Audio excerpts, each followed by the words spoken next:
The Green City Startup is an initiative of the City of Joburg which encourages green entrepreneurs to develop ideas in building, energy, water transport and waste.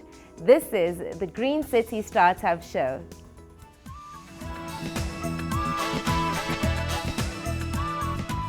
On the show this week, we visit Melville Kopi's Nature Reserve. We receive training from mentor Angela Ho. We see how ballet is being introduced to Sowetans, and we chat to Wayne of Venture Network in the big interview. Hi everyone, and welcome to the Green City Startup Show. My name is Nozi Pompanza, and for the next half hour, you and I will take a look at entrepreneurship in the green economy. Before we get any further, we'd love to keep interacting with you throughout our show. So find us on Facebook at The Green City Startup and hit us up on Twitter at The GC Startup. Get going because we'd love to hear from you. First up, we take a look at the Melville Kopi's Nature Reserve to explore one of Joburg's best natural attractions.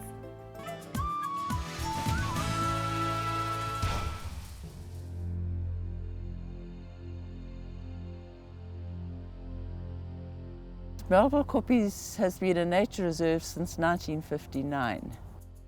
Obviously the land is much older than that. The rock I'm sitting on is 3 billion years old. This is a quartzite rock. And we're on the top ridge of Melville Kopi's, and I think it's the most beautiful view that we have in Johannesburg. Professor Raymond Dart was one of the founder members of Melville Kopi's, and he was the very famous paleoanthropologist who discovered the tongue skull, which is one of the oldest Australopithecines known at that stage. From an ecological point of view, the plants are all indigenous, and a specimen of over 500 of these plants is in the Moss Herbarium at Wits. It's hard to believe, but this is actually a pink flower. It has pink petals which fall off as the season progresses. What we've got here is the remains of the ovary and the style.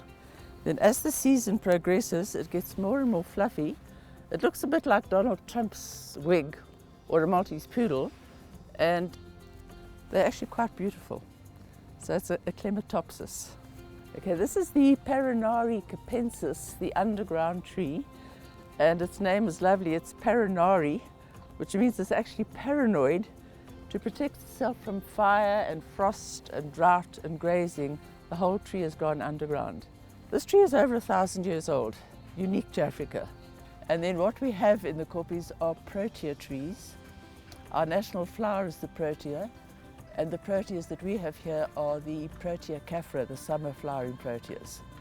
And right about December, January, the Kopis are amazing because every tree has got at least 100 flowers on it.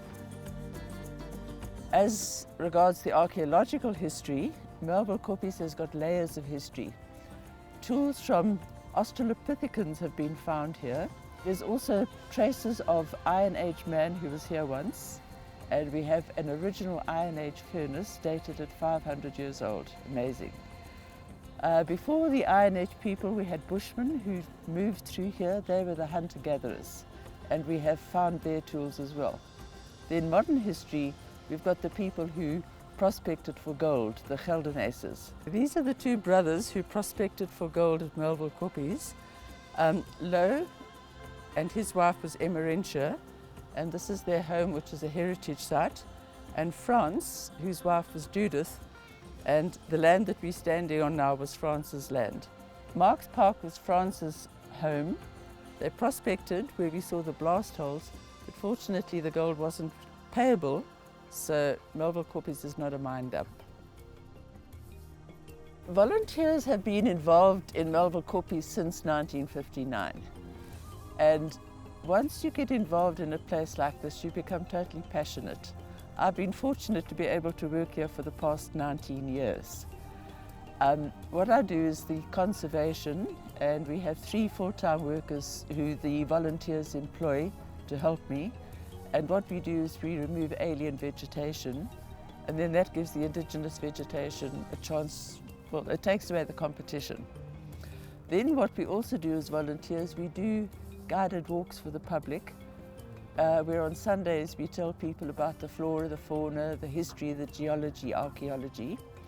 We also do lots of school groups from pre-primary to matric. The universities, WITS and UJ, come here frequently for fieldwork, for research.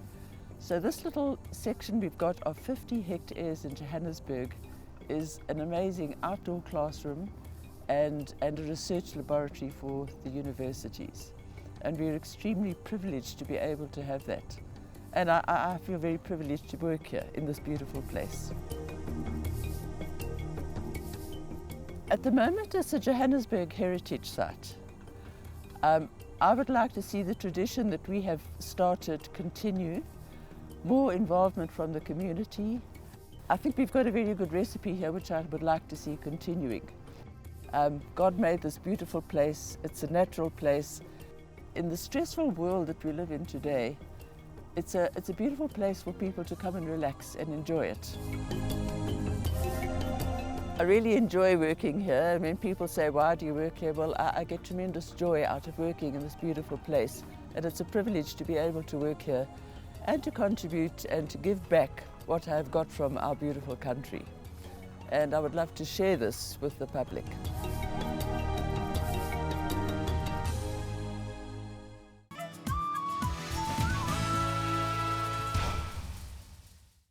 Remember to log on to our website, TheGreenCityStartup.co.za, for more videos and helpful tips on how to get your green initiative off the ground. And now we have Brandon with some helpful hints and tips to help you become a successful entrepreneur.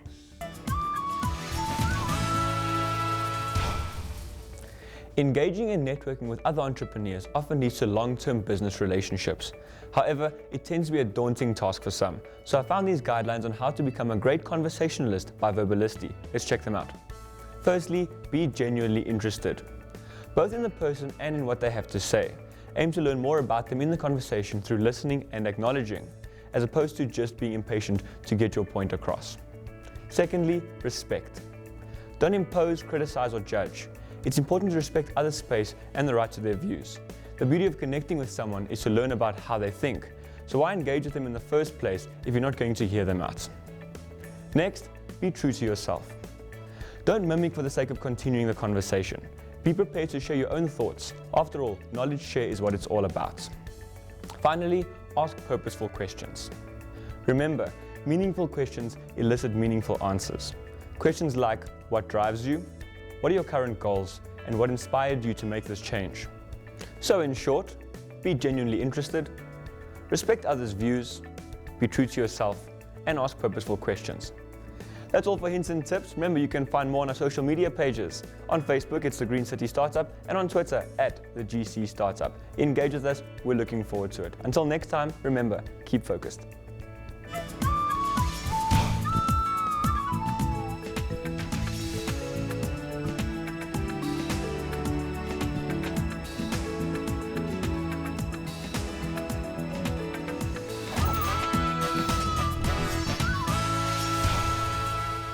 Learning from the experience and knowledge of others is often one of the best ways to enrich your own lives. Let's join the conversation between our tutors to gain knowledge from their experiences. Hello and welcome to Talking with Tutors. I'm Ziggy and today we're sitting with Linda speaking about ideation. Hey Linda. Hello, Ziggy. Are you good? Well, thank you. Thank you for having me. Good. Tell us, girl, what is ideation? So our businesses constantly face problems, and so ideation helps in solving those problems. It just comes in as, the sort of help that we all need. And how does that feature when you're actually running your business? It doesn't just help in the beginning, but it helps, throughout the running of your business, because it's not as if you face problems only as you start your business, but as your business progresses, you realize that actually, oops, there's something that I didn't think about. How do I solve this? Now ideation comes in and it helps out. Okay, so I'm figuring out this problem. I'm sure there's some kind of techniques or methods that can help me out. What are those and what are the rules I can follow? Of course. So it's always great if you guys work as a team. And usually the one thing that I always suggest is you use your hand. No? Okay. This would be, it's not about me, but it's actually about the problem that we're facing. So you forget about yourself. So here, this is, you forget about everybody else, because usually when we judge it, hey, Nsigi this, or Linda this. So this helps you in forgetting about yourself and remembering about everybody else. Here, you write as many solutions as you possibly can, because this is your longest finger. Okay. When you've got everybody talking and you're coming up with solution, you marry all your solutions with your problem, and you see exactly how that is going to help. And here, this is to say that all solutions, we want, you know what, get everybody talking. We don't care how insignificant you might think your response is, but we want to hear it. That is pretty cool, the 5-hand rule. So is there one standard method to this? Definitely not. You know, nothing is cast in stone. There's the random image. So here you get an image and you see how exactly your problem and the image match. Are there any similarities? Are there any differences? How exactly is this picture going to help solve my problems? So if, for instance, you get an octopus, you think, ooh, it has 8 legs. Could there be 8 different solutions to it and not just one? The next one would be random word. So to get a word like a herd, ooh, a herd, they're always together. Can I bring in everybody and get their point of view and see how exactly they view the problems? The third one would be abstract thoughts. Now here you think 5 years from now, how would they solve this problem? What would they be thinking? Is this problem still relevant 5 years from now? What are the kind of solutions that people 5 years from now would think? And the last one would be other people's shoes. So here you think, okay, so if Linda is facing this problem, how is she going to see it? If Nsigi were facing it, how would she view the problem? So this is just looking at your problem from different views. All right, that is pretty exciting. And that's ideation on Talking with Tutors. Still to come on the show, we received some expert entrepreneurial advice from mentor Angela Ho. We profile some inspiring ballet teachers, and we're joined by the Venture Network in the big interview. It's all coming your way right after the break, so sit tight.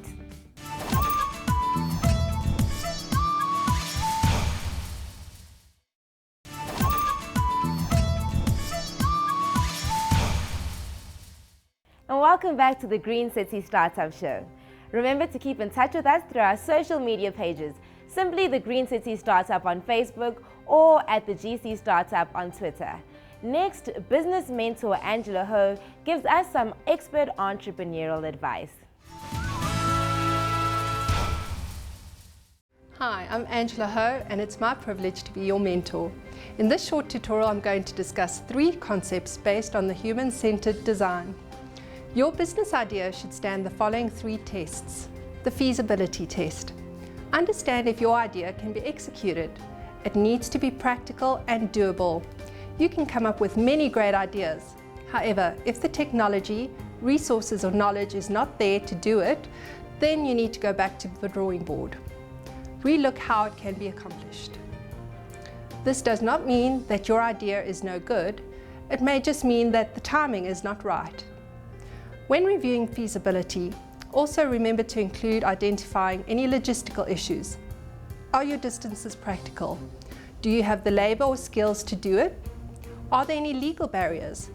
And most importantly, what is the rate that your customers are going to adopt and use your services and product? The viability test. Once you have established that you can create a business out of your idea and that it is practical, you need to ask the question, is this going to be profitable? A definition of viability is the ability to live. In order for your business to survive, live, and be sustainable, it needs to make a profit. Simply put, if you are spending more money than you make, you should reconsider opening or review your operations or find a new way of conducting business. Where does your business fit? You need to consider and ensure that your business is a fit for you, fit for your location, fit for your operating hours, and fit for your customers. Always remember to check the feasibility, viability, and fit for your business idea. If you want to learn more about these concepts, you can research minimal viable product and lean startup concepts. Thank you for watching.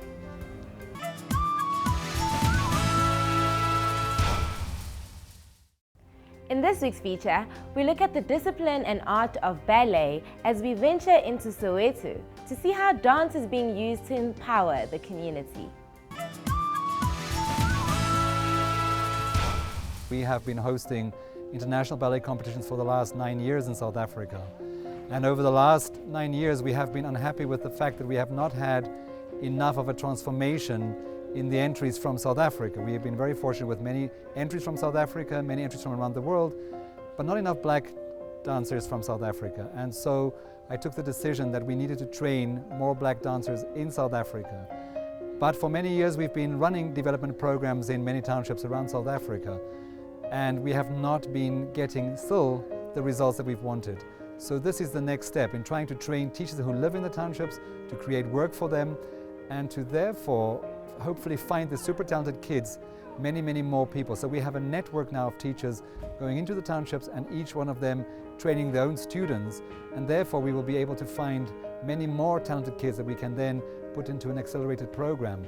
But first and foremost we have to train the teachers, and we're using the Cuban methodology to train these teachers.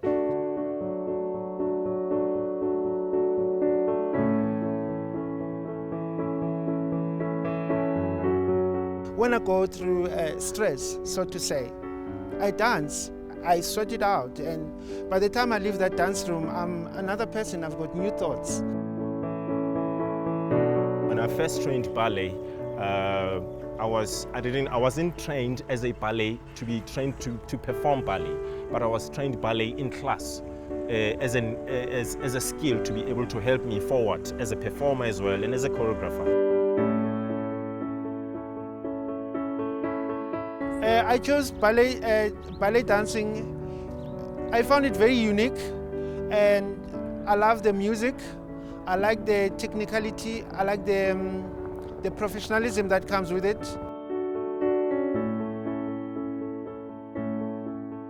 I chose dance because for me it was a form of relief, a form of reaching for the stars, so to say, and I wanted to do something that is unique that other boys didn't do in my community.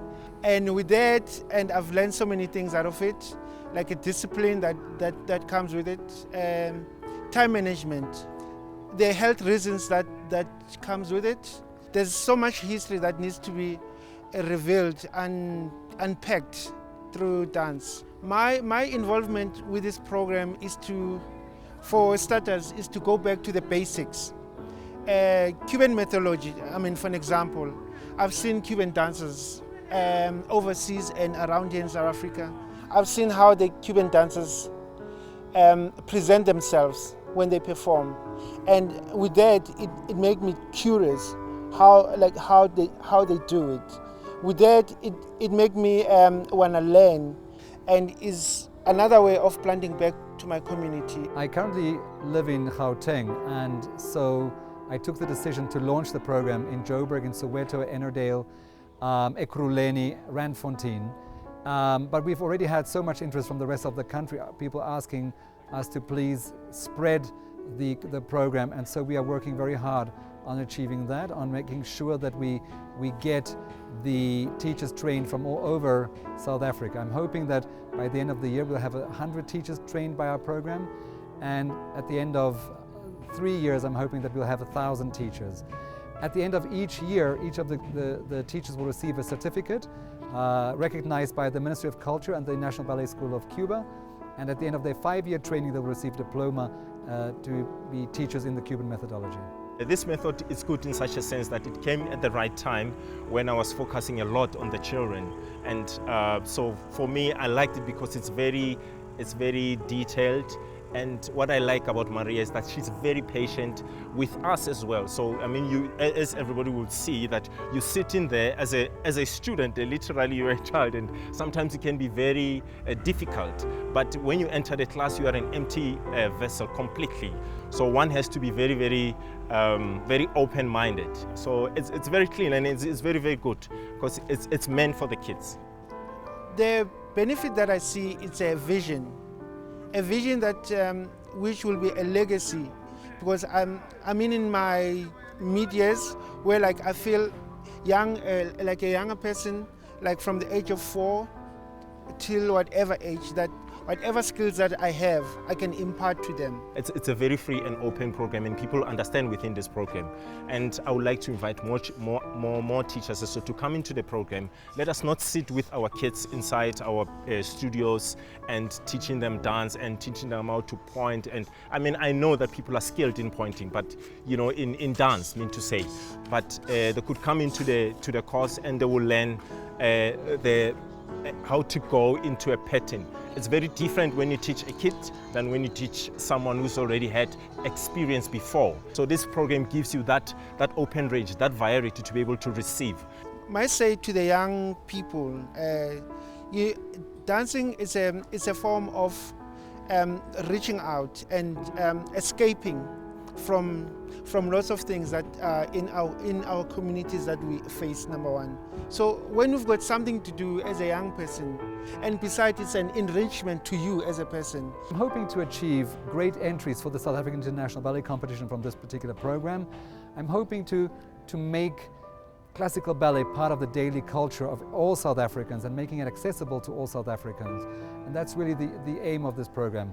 I'm hoping to create work in the townships for people that are teaching but are not actually making a proper living from this. I really hope that in the end we will be able to make this a sustainable program that is not completely reliant on external funding.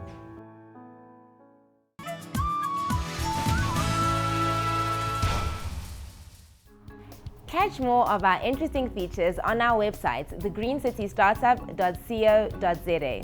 But right now, we head on to our couch to have a chat with Wayne Berger from Venture Network on the big interview.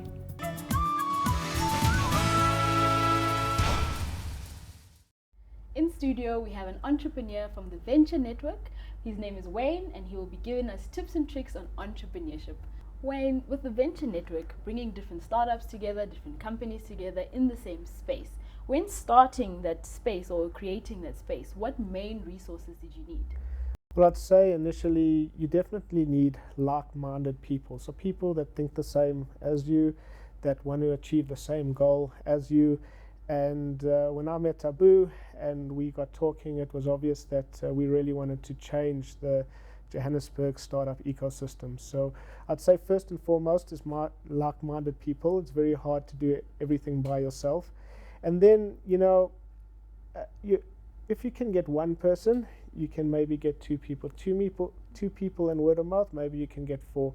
So you also want to get a community. I'd like to say you need a venue, but you can literally host events wherever you would like. But to set up an ecosystem for a startup space, you probably need the entrepreneur with innovation ideas on the one side, and then you'll need the investor, or let's say government, or let's say business on the other side.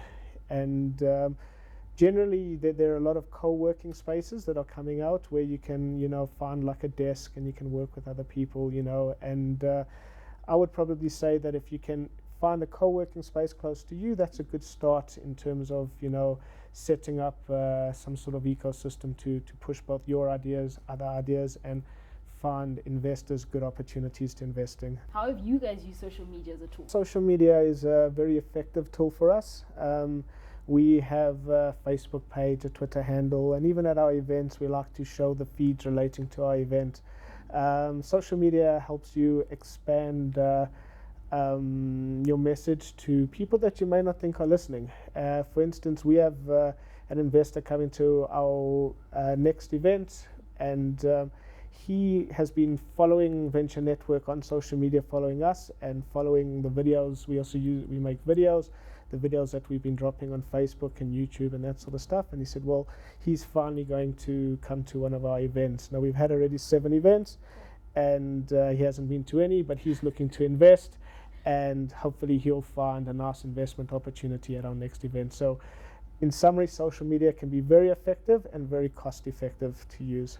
We all know there's always 2 sides to the coin when it comes to social media. So has there been any negative impacts, or can there be any negative impacts? Well, there definitely can be. Social media, anything can happen. My business outside of Venture Network, we are digital consultants, so we look at this pretty much every day. the reality is, for what we're doing with Venture Network, it's a very positive initiative, and we've only really got positive feedback from it. But you got to understand, when you're going onto social media and you're putting things out to the world, it's out to the world, and it can be interpreted both positively or negatively. Thank you so much, Wayne, for joining us. Thanks for having me. That was Wayne from the Venture Network on The Big Interview.